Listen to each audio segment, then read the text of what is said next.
어버이 주일에 설교를 시작하면서 한 가지 안 좋은 소식과 그리고 한 가지 좋은 소식을 먼저 여러분께 말씀드리려고 합니다. 굿 뉴스가 하나 있고요, 배드 뉴스가 하나 있습니다. 무엇을 먼저 말씀드릴까요? 안 좋은 소식부터 말씀을 드릴까요? 서울대 학생을 중심으로 대상으로 해서 한 설문조사가 있었답니다. 그 질문은 이러했습니다. 부모가 언제쯤 돌아가시면 가장 적절한가 하는 그런 질문이었습니다. 학생들이 몇 살쯤으로 부모님의 나이를 정했을까요? 63세라고 대답한 학생이 가장 많았다라고 하는 것입니다. 이유는 은퇴한 뒤에 퇴직금을 남겨놓고 사망하는 것이 가장 이상적이기 때문이다 라고 하는 그런 이유도 붙어 있었습니다. 이 설문 결과가 상당히 많은 분들에게 알려져 있는 것 같습니다. 아마 여러분 들으신 분들도 꽤 계실 것입니다. 이 설문 결과를 알고 저에게 이야기하시는 분들이 있었는데 아마 한 63세 막 넘으신 그런 분이셨습니다. 그분이 저에게 이렇게 말씀을 하셨습니다. 저는 아이들에게 아직 죽지 못한 죄인입니다. 이렇게 이야기를 했습니다. 요즘 젊은 세대들 참 야박하다라는 그런 생각도 듭니다. 이제 나쁜 뉴스를 말씀드렸으니까 굿 뉴스를 하나 말씀을 드려야 되겠습니다. 좋은 소식은 이것입니다. 제가 앞서 말씀드린 서울대생을 대상으로 한 설문조사가 사실 무근이며 만들어진 괴담이다라고 하는 소식입니다. 어느 기자가 이것을 조사했는데요, 2015년까지 거슬러 올라가서 추적 조사를 했답니다. 이 기사가 동아일보 작년이죠.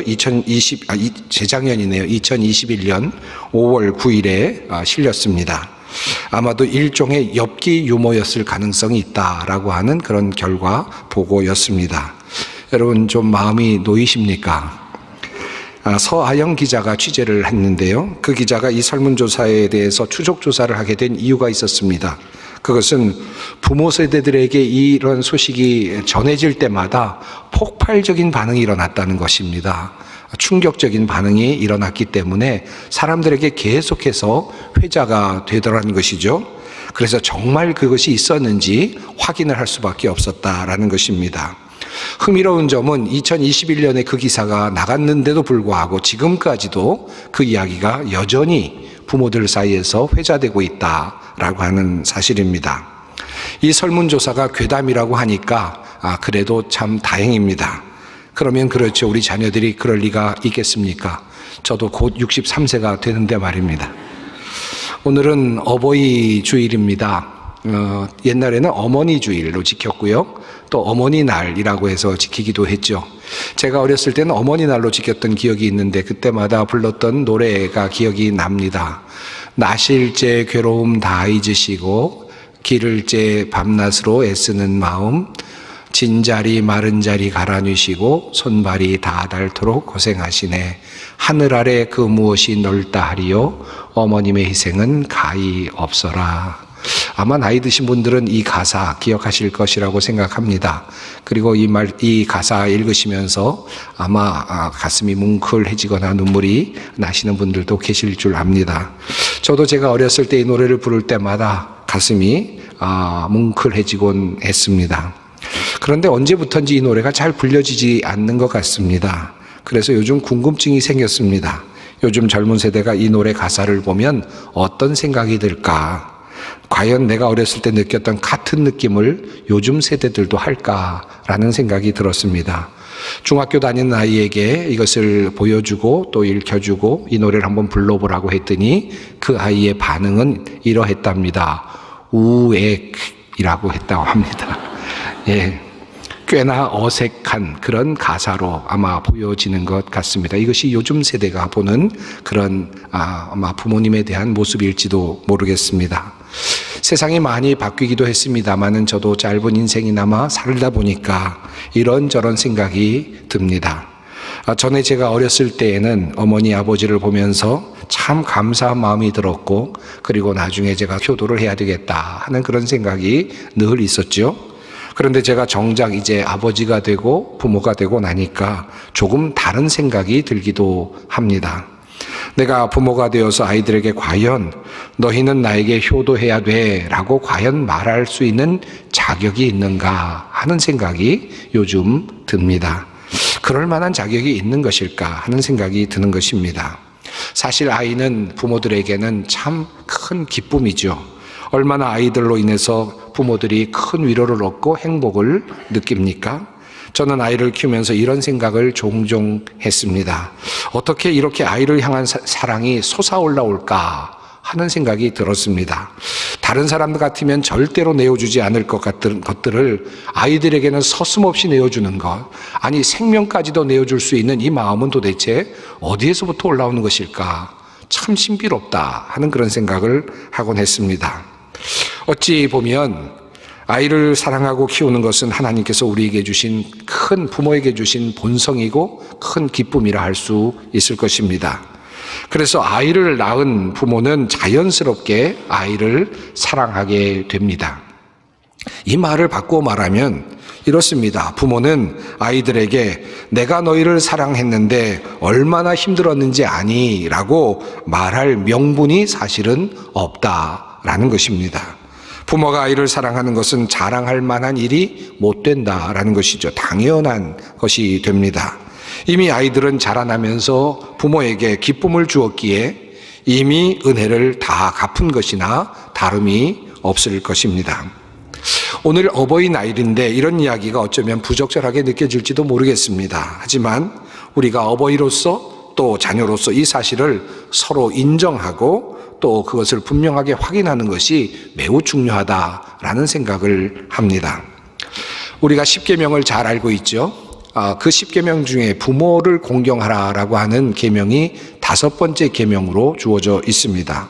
아시다시피 1계명부터 4계명까지는 하나님 그리고 하나님을 어떻게 사랑하고 섬길 것인가에 관한 내용이죠.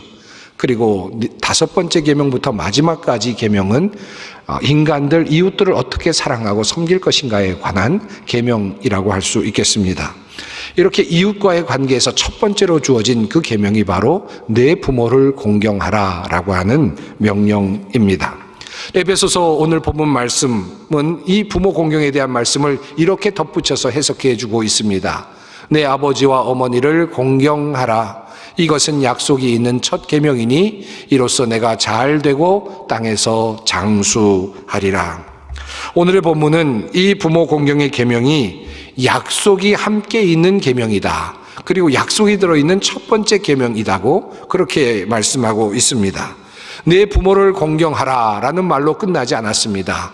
주님의 명령은 내 부모를 공경하라. 그리하면 내가 잘 될 것이다. 그리고 내가 장수하게 될 것이다. 라는 약속 조건이 달려 있습니다. 하나님께서는 왜 이렇게 하셨을까요? 그만큼 부모 공경이 어렵다는 뜻일 것입니다. 하나님께서 그것을 너무나도 잘 알고 계시기 때문입니다. 그러니 내가 명령으로라도 남겨두어야만 하겠다라는 생각을 하셨을 것입니다.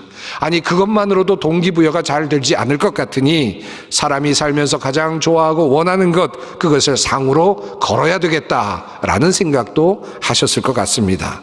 이런 마음으로 하나님께서는 부모 공경에 대한 명령을 우리에게 주셨다고 할 수 있겠습니다. 오늘 설교의 제목이 부모를 공경하면 오래 사는가입니다. 많은 분들이 이런 의문을 갖습니다. 내 부모를 공경하라. 그리하면 내가 잘 되고 이 땅에서 장수하리라. 주님께서 말씀하셨는데 정말 그렇습니까? 라고 묻는 분들이 꽤 있습니다. 효도를 잘하던 아들이 이른 나이에 부모보다 먼저 떠나가는 모습도 보았습니다. 불효자 같은 사람이 생각보다 더 오래 사는 것도 보았습니다.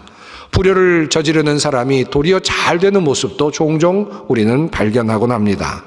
그렇다면 과연 이 말씀이 진리인가? 이 말씀은 지금도 유효한가? 이 말씀은 지금도 우리가 적용할 수 있는 말씀인가? 하는 질문이 생겨나게 되는 것입니다. 사실 우리가 언뜻 보기에 이러한 하나님의 약속은 이 땅에서 현실적으로 분명하게 드러나지 않는 듯 보이기도 합니다. 그 이유가 무엇일까요? 우선 첫 번째로 앞서 말씀드린 것처럼 하나님의 의도를 먼저 생각할 필요가 있습니다. 하나님은 부모 공경이 어려운 자녀들에게 동기부여를 하시고자 하셨습니다. 부모를 공경하는 것이 쉽지 않다마는 그래도 부모를 공경하여라. 그런데 무엇인가 상을 주셔야 될 것 같습니다. 그래서 하나님께서는 인간에게 약속을 주신 것이죠. 내가 잘 되고 이 땅에서 장수하게 될 것이다 라는 그런 약속을 덧붙여 주신 것입니다. 그러므로 이 약속은 인간을 향한 동기부여의 성격을 갖습니다. 자, 그렇다면 하나님께서는 인간에게 동기부여만 하시고 그 약속은 그저 공수표로 날아간 것입니까? 그렇지는 않습니다. 하나님의 말씀은 반드시 이루어진다고 저는 믿습니다. 그럼 효도를 하던 사람들 중에서 일찍 죽는 사람은 도대체 어떻게 된 것입니까? 과연 그 사람은 어떻게 돼서 그렇게 일찍 세상을 떠난 것입니까? 이쯤에서 우리는 효도가 무엇인가, 그리고 부모를 공경하는 것이 어떤 것인가에 대해서 한번 깊이 생각해 볼 필요가 있겠습니다. 무엇보다도 하나님께서 원하시는 부모 공경은 어떤 차원인가 하는 것을 생각해 볼 필요가 있겠습니다. 마가복음에 따르면 예수님께서 길을 가실 때 한 사람이 예수님께 나와서 이런 질문을 던지는 내용이 있습니다.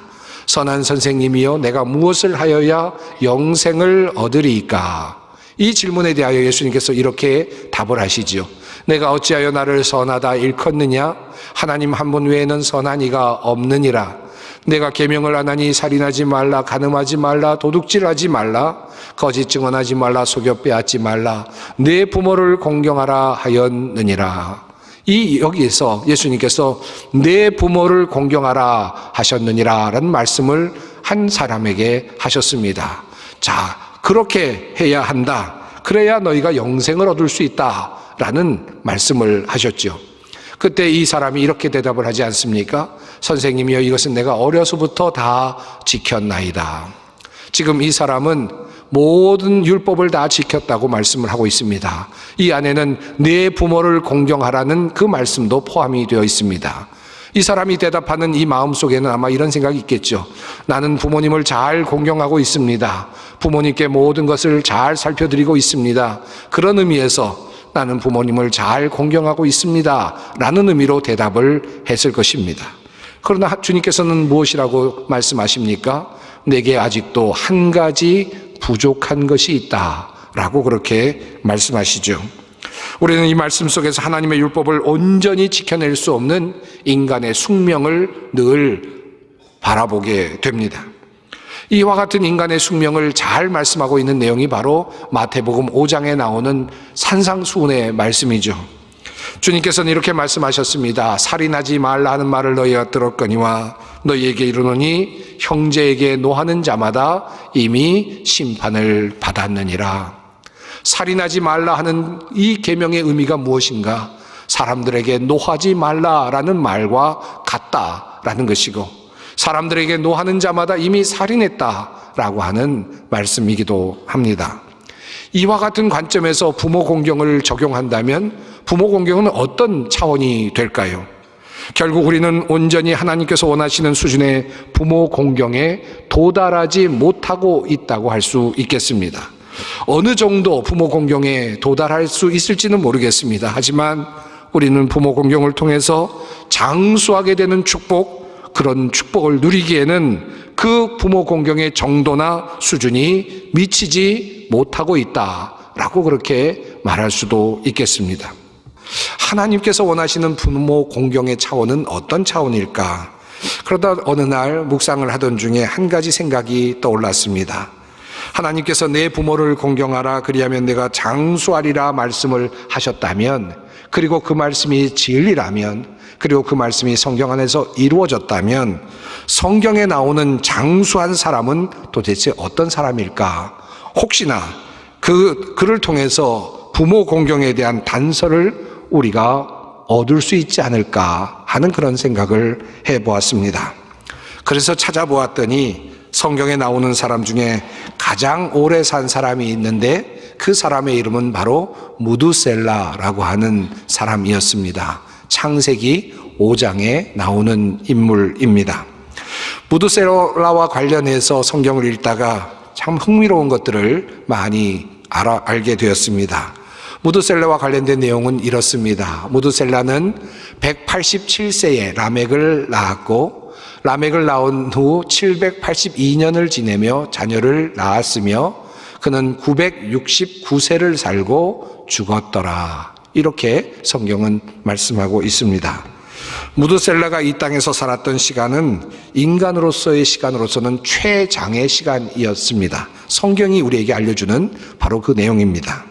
자, 그는 969년을 살았습니다. 그가 어떻게 죽었을까요?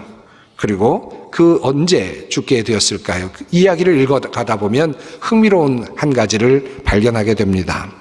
무드셀라의 아들은 라멕입니다. 무드셀라는 라멕을 187세에 낳았다고 했죠. 그런데 이야기는 이어집니다. 라멕은 182세에 노아를 낳습니다. 그렇습니다. 노아의 홍수에 나오는 바로 그 노아입니다. 그리고 그 노아 시대에 홍수가 이제 일어나죠. 그래서 모든 인류가 멸망을 하게 됩니다. 노아의 식구들만 빼고 모두가 죽게 되죠. 그런 홍수 사건이 언제 일어나느냐 하면 노아가 600세가 되던 해에 일어납니다. 성경은 이 사실을 우리에게 알려주죠. 7일 후에 홍수가 땅에 덮이니 노아가 600세 되던 해 둘째 달 곧 그 달 11의 날이라. 그날에 큰 기품의 샘들이 터지며 하늘의 창문들이 열려 40주야를 비가 땅에 쏟아졌더라. 성경은 말씀합니다. 자, 그러면 홍수가 나던 해에 무드셀라는 어디에 있었을까요? 나이가 몇이나 되었을까요? 살아남았을까요? 계산을 한번 해보았습니다. 무드셀라가 187세에 라멕을 낳았습니다. 라멕이 182세에 노아를 낳았습니다. 노아가 600세에 홍수가 일어났습니다. 몇 년입니까? 969년입니다. 다시 말하면 노아의 홍수가 있던 그 해에 무드셀라가 세상을 떠났다라고 하는 결론을 성경이 우리에게 알려주고 있는 것이죠. 성경의 흐름을 따르면 이런 계산이 나오는 것입니다. 이것은 두 가지 가능성이 있을 것 같습니다. 첫 번째는 노아의 홍수가 일어났을 때 모든 인류가 멸망할 때 함께 무드셀라도 그렇게 죽었다라고 할 수 있겠죠. 두 번째는 하나님께서 무드셀라가 수명을 다할 때까지 기다리셨다가 그가 죽은 다음에 드디어 노아의 홍수 심판을 일으키셨다라고 그렇게 해석할 수도 있겠습니다. 여러분 재미있지 않습니까? 저만 재밌나요? 아마도 저는 그런데 이 첫 번째와 두 번째 경우 중에서 두 번째였으면 좋겠다, 그럴 것 같다라는 생각을 합니다. 무드셀라가 자신의 생명을 충분히 누리게 하신 후에 하나님께서는 그때까지 홍수를 심판을 두셨다가 그리고 그가 세상을 떠나자 노아의 심판을 하시지 않았을까, 이런 생각을 해봅니다. 자, 무드셀라가 이렇게 오랫동안 살았습니다. 이 땅에서 오래 산 사람이라면 혹시 그에게서 장수한다라고 하는 바로 그 말씀의 근거에서 그에게서 혹시 부모 공경의 비밀을 발견할 수 있지 않을까 하는 기대를 해보게 됩니다. 여러분, 그렇다면 무드셀라의 아버지는 누구일까요? 바로 에녹이라고 하는 사람입니다. 에녹에 대한 이야기를 성경은 이렇게 적고 있습니다. 에녹은 65세에 무드셀라를 낳았고 무드셀라를 낳은 후 300년을 하나님과 동행하며 자녀들을 낳았으며 그는 365세를 살았더라. 에녹이 하나님과 동행하더니 하나님이 그를 데려가심으로 세상에 있지 아니하였더라. 이렇게 말씀하고 있습니다. 하나님과 동행하며 살다가 365세의 세상을 떠난 사람, 그 사람의 이름이 바로 에녹입니다. 24절, 그를 데려가심으로 세상에 더 이상 있지 않았다라고 하는 이 말씀은 히브리 원문에는 세상이라는 단어가 나오지 않습니다. 그러니까 조금 더 정확하게 번역한다면 그를 데려가심으로 그가 존재하지 않았다라고 표현할 수 있겠습니다. 죽었다라고 하는 내용이 족보에 없는 유일한 사람의 이름, 그 사람이 바로 에녹입니다. 에녹의 삶을 한마디로 요약한다면 하나님과 동행하는 삶이라고 할 수 있겠죠. 동행이라는 말의 뜻은 무엇입니까? 뜻을 맞추어서 길을 따라 함께 걷는다라는 뜻입니다. 속도도 맞출 것이고요, 방향도 맞춰야 될 것이고 여러 가지들을 함께 맞춰야 할 것입니다. 떨어질 수 없는 관계가 되어서 함께 걸어가는 것입니다. 하나님과 같은 방식으로 함께 살아가는 것입니다. 이것이 바로 하나님과 동행하는 삶이라고 할 수 있겠죠. 그런데 에녹은 그렇게 하나님과 동행하는 삶을 살다가 하나님의 품에 안기게 되었습니다. 무드셀라가 부모를 공경하여 장수의 축복을 누렸다고 가정했을 때 그가 부모에게 공경한 것이 있다면 그것은 무엇일까요? 아버지 에녹이 하나님과 동행할 수 있도록 하였다 하는 것이 아닐까 생각합니다. 하나님과 동행하는 것이 쉽지 않을 것이기에 성경에는 그 이름이 딱 한 번만 나옵니다. 에녹이라는 이름 한 번밖에 나오지 않습니다.